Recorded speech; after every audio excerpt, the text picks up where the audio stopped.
Running. Screen test 1, take 1. Action.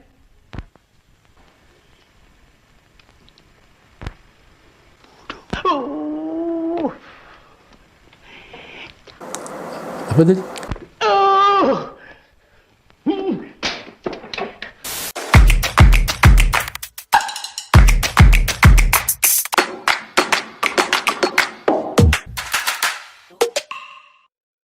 Assalamualaikum, salam sejahtera. Saya Muhammad Ihsan Amin daripada UniQ Consultant Enterprise. UniQ Consultant kami ditubuhkan pada tahun 2007. Saya sebagai ketua perunding UniQ. Saya berpengalaman dalam KIK sejak 2008 lagi hingga sekarang masih giat menjadi konsultan beberapa jabatan di Malaysia. Asalnya saya dari UiTM memang terlibat secara langsung dari awal 2008 hinggalah tarikh persalinan saya pada 2018. Siaran pertama ni adalah untuk kita kenal KIK, kerana saya yakin dan pengalaman saya bersama beberapa kumpulan KIK, ramai di antara penggiat KIK sekarang ni kurang mengenali asal-usul ataupun asas-asas KIK sebenarnya. Jadi perkongsian ini adalah bertujuan untuk menerangkan asas-usul KIK, falsafah KIK dan KIK di Malaysia dan juga KIK di sektor awam. Saya yakin untuk asal-usul KIK, saya yakin logo Q ini merupakan logo yang seolah-olah wajiblah diketahui atau dikenali oleh semua penggiat KIK, kerana ini adalah logo resmi di peringkat antarabangsa yang digunakan dalam ICQCC ataupun seminar antarabangsa QCC yang diadakan setiap tahun. Untuk mulakannya, KIK asalnya ialah Quality Control Circle ataupun perkumpulan kawalan kualiti, dan ia mula diperkenalkan oleh Profesor Kaoru Ishikawa dari Jepun bersama rakannya. Ini Profesor Edward Deming yang telah mencatatkan dalam buku The Japanese Way banyak menyumbang kepada perkembangan industri dan juga produktiviti di negeri Jepun.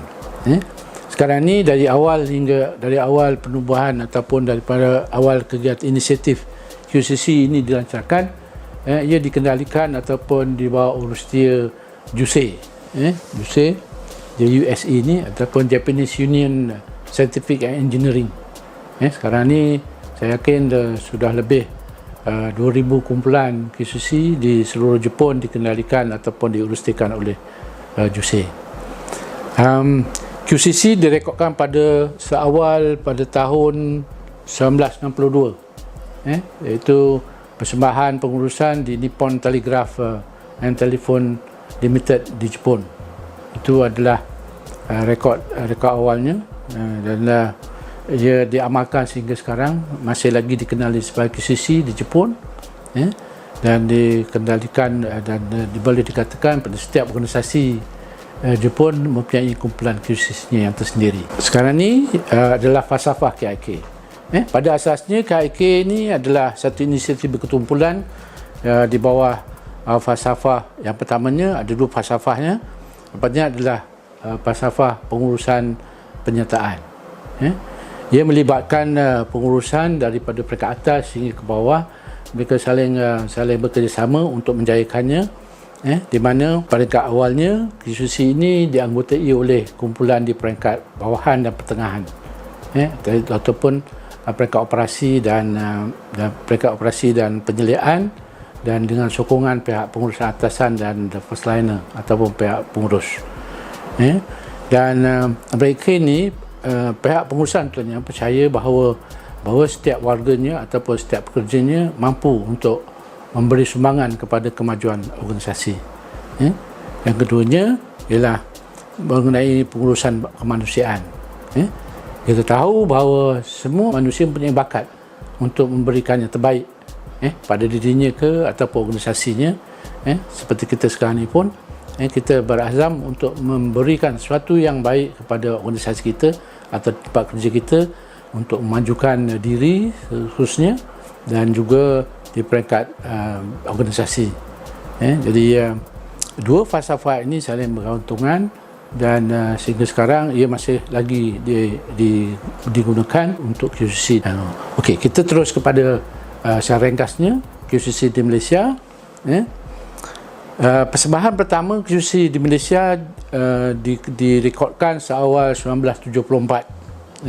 74 di mana Matsushita Company Limited di Malaysia, anak syarikat Matsushita Company di Jepun membuat persembahan pengurusan pertamanya. Dan pada peringkat itu QCC sehingga sekarang pun diselaraskan oleh MPC ataupun Malaysian Productivity Center ataupun Perbadanan Produktiviti Negara Malaysia, yang dulu diperkenali sebagai Perbadanan Produktiviti Negara. Dan sejak tahun 74 sampai sekarang MPC memainkan peranan penting dan penghubung kita ataupun penggiat QCC ataupun KIK untuk dia ke peringkat antarabangsa. Dan QCC pada peringkat awalnya diperkenalkan sejak 1974 dan pada tahun 2008 ia dijenamakan semula sebagai Innovative and Creative Circle ataupun QCC, atau dalam bahasa Malaysianya ada dikenali sebagai kumpulan inovatif dan kreatif. Saya yakin tuan-tuan perlu jelas bahawa kita adalah QC adalah sebahagian atau komponen TE. Jadi usah keliru, ada excellent team atau sebagainya, QCC ke kumpulan Kaizen dan sebagainya, dia adalah komponen dalam excellent team ataupun ET yang dikenakan oleh MPC sekarang. Di Malaysia, bagi sektor awam, sejak awalnya yang kita kenal secara resminya adalah pada 1991. Sebenarnya saudara-saudari semua kena faham bahawa pada peringkat asasnya sebenarnya KIK ataupun QCC yang dibawa untuk sektor awam di Malaysia adalah bermula pada tahun 1982. Ini adalah hasil daripada inisiatif Gerakan Dasar Pandan ke Timur, di mana beberapa pegawai telah dihantar ke Jepun untuk mempelajari QCC sebagai untuk memajukan tempat kerja masing-masing. Jadi menarik sejarahnya, pada tahun 82 dan pada tahun 83 diperkenalkan kepada ketua-ketua jabatan di Malaysia di sektor awam, dan seterusnya pada tahun 84 saya rasa merupakan convention QC pada ketika itu dinamakan sebagai KMK ataupun kumpulan meningkat mutu kerja. Pada tahun 84 adalah merupakan convention pertama, dan sehingga sekarang pun masih lagi macam-macam nama dah yang kita kenal, dan diselaraskan oleh Mampu. Mampu sebagai pemegang dasar ataupun pengeluar perkeliling dalam pelaksanaannya, dan Intan merupakan organisasi melatih sektor kaki tangan awam mengenai KIK ini.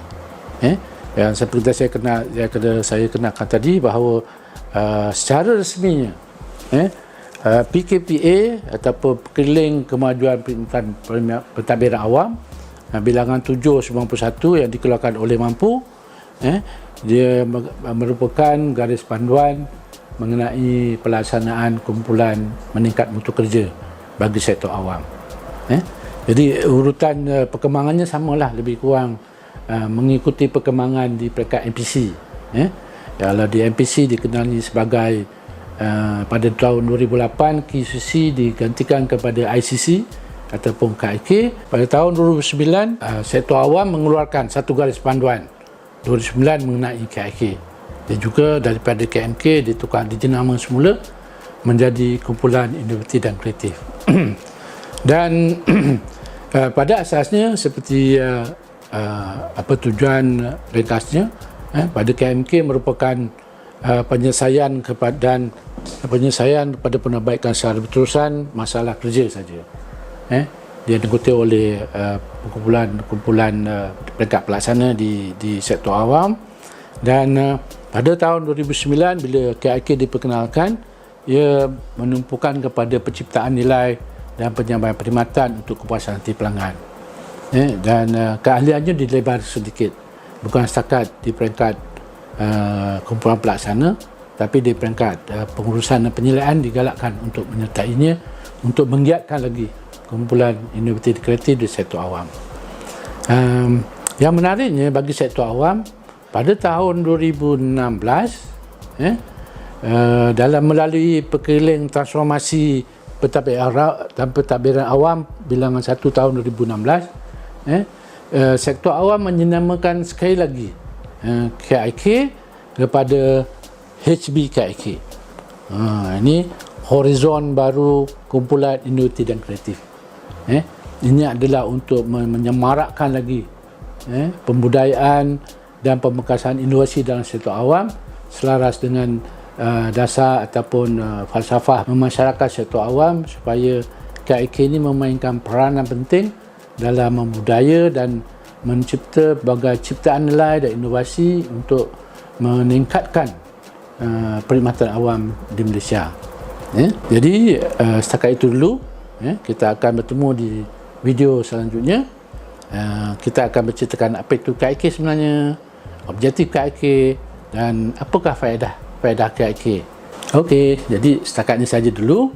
Jangan lupa like dan subscribe, dan sebarkan kepada mereka, terutamanya pada pegiat yang lain. Jumpa lagi di lain masa. Assalamualaikum, salam sejahtera.